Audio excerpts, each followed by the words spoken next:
Hello, good morning, good afternoon, good evening. Welcome again to another Talk Architecture podcast with your host, Naziati Muhammad Yaqub. I'm fascinated with Christopher Alexander's work. And one of the books that I'm very fond of is, apart from the pattern language, is something earlier that he had done in 1964, which is the Notes on the Synthesis of Form. Now, I'm going to read the preface to the paperback edition.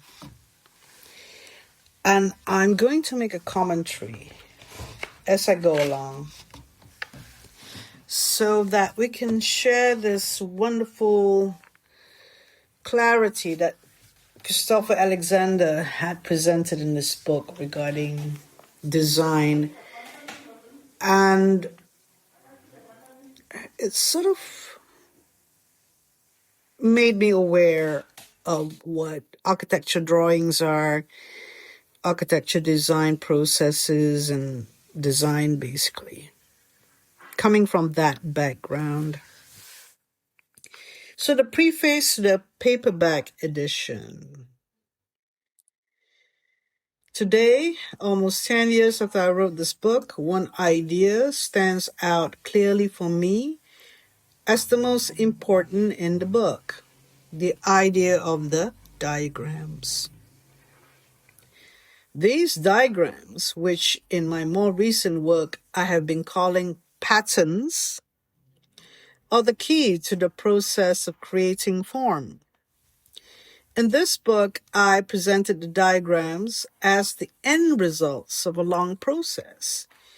I put the accent on the process and gave the diagrams themselves only a few pages of discussion. But once the book was finished, I began to explore the process which I had described. I found that the diagrams themselves had immense power, and that, in fact, most of the power of what I had written lay in the power of these diagrams. The idea of a diagram or pattern is very simple. It is an abstract pattern of physical relationships which resolves a small system of interacting and conflicting forces, and is independent of all other forces and all of other possible diagrams. The idea that it is possible to create such abstract relationships one at a time, and to create designs which are whole by fusing these relationships. This amazingly simple idea is, for me, the most important discovery of the book. We talk about bubble diagrams in architecture design when we teach architecture communication to students of architecture in the first year. We often not argue that these things and accepted them as important things to learn. Creating site analysis diagrams, for example. And like I said, bubble diagrams of relationships. And then matrices, design matrix. Also about relationships. So we continue here with the second paragraph as I'm reading his preface. Okay, the third diagram, the third paragraph. I have discovered since that these abstract diagrams not only allow you to create a single whole from them by fusion, but also have other even more important powers. Because the diagrams are independent of one another, you can study them and improve them one at a time, so that their evolution can be gradual and cumulative. More important still, because they are abstract and independent, you can use them to create not just one design, but an infinite variety of designs, all of them free, combinations of the same set of patterns. Excuse me. As you can see,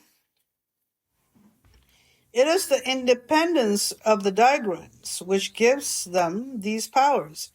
At the time I wrote this book, I was very much concerned with the formal definition of independence and the idea of using a mathematical method to discover systems of forces and diagrams which are independent. But once the book was written, I discovered that it is quite unnecessary to use such a complicated and formal way of getting at the independent diagrams. If you understand the need to create independence, if you understand the need to create independent diagrams which resolve or solve systems of interacting human forces, you will find that you can create and develop these diagrams piecemeal, one at a time, in the most natural way. Out of your experience of buildings and design, simply by thinking about the forces which occur there and the conflicts between these forces. I've written about the realization and its consequences in other more recent works, but I feel it is important to say it also here to make you alive to it before you read the book. Since so many readers have focused on the method which leads to the creation of the diagrams, not on the diagrams themselves, and have even made a cult of following this method. Indeed, since the book was published, a whole academic field has grown up around the idea of design methods, and I've been hailed as one of the leading exponents of these so-called design methods. I am very sorry that this has happened and want to state publicly that I reject the whole idea of design methods as a subject of study, since I think I think it is absurd to separate the study of designing from the practice of design. In fact, people who study design methods without also practicing design are almost always frustrated designers who have no sap in them, who have lost or never had the urge to shape things.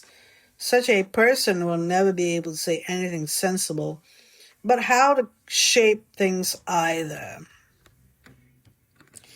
Last two paragraphs of the preface, written in 1971, Alexander further said, Poincaré once said, sociologists discuss sociological methods, physicists discuss physics. I love this statement. Study of method by itself is always barren, and people who have treated this book as if it were a book about design method have always missed the point of the diagrams and their great importance, because they have been obsessed with the details of the method I propose for getting at the diagrams. Lastly, no one will become a better designer by blindly following this method, or indeed by following any method blindly. On the other hand, if you try to understand the idea that you can create abstract patterns by studying the implication of limited systems of forces, and can create new forms by free combination of these patterns, and realize that this will only work if the patterns which you define deal with systems of forces whose internal interaction is very dense and whose interaction with the other forces in the world is very weak, then in the process of trying to create such diagrams or patterns for yourself, you will reach the central idea which this book is all about. Christopher Alexander. So what it is that when you do architecture drawings, you set out with understanding from your bubble diagrams and so on, it will build over time, layer by layer, and you will add different aspects to it. It's not just one dimensional or two dimensional, it's three dimensional. And because of this layering of understanding, and they are seen as patterns or diagrams, you would come to coming up with a solution to the design problem. The whole design problem of doing like a project such as a library and bits of the other design problems, such as, the bookshelves or the a reception counter or the study cubicles, the circulation patterns on the one floor, the entrance. There are different diagrams which is layered onto in which you make decisions. When we see it this way, we could recognize that you're dealing with parts of systems and you're trying to build a system. And the system is a complete library. And there are aesthetic system or mechanical systems, which is based on your diagrams of understanding those systems. And there could be different patterns overlaid to help you complete the system within the whole architecture. So you get information from other people like mechanical and electrical consultants or landscape architect or interior designer or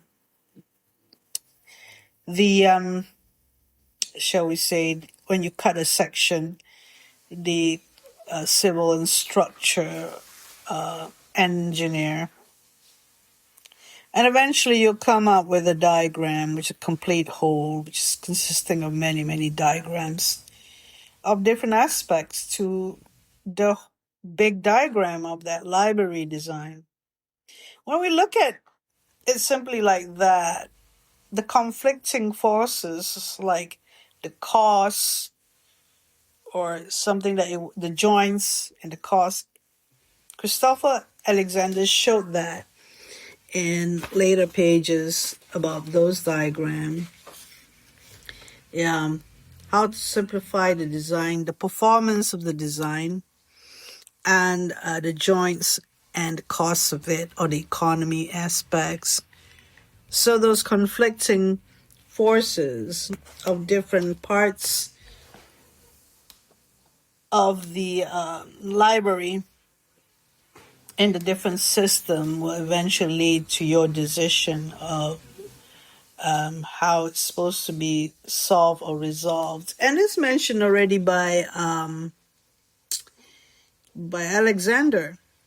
What people were interested in previously to his work was the method of how he approached. I mean, when I talk to you about this, I can talk to you about this because I'm just being an analytical person and trying to explain, but talking is just talking, and that's what he said here, that people were fascinated about the method and overlaying this method, but they're not really practicing it enough. And when you start practicing it, I mean, when you do architectural drawings, and then you suddenly realize, oh my God, I've forgotten to think about the tree at the corner of the site, or the back entrance, or how people cleaned certain parts of the building and access to the building for maintenance. So what I'm saying is that there's a lot of things that we like to overlook. And we just say that the design that we made is like complete, but in actual fact, we did not really investigate thoroughly enough all aspects of it. For me, as a universal design specialist, I go into focus regarding the functional aspects in general, and with regard to accessibility, usability, and safety issues for different uses.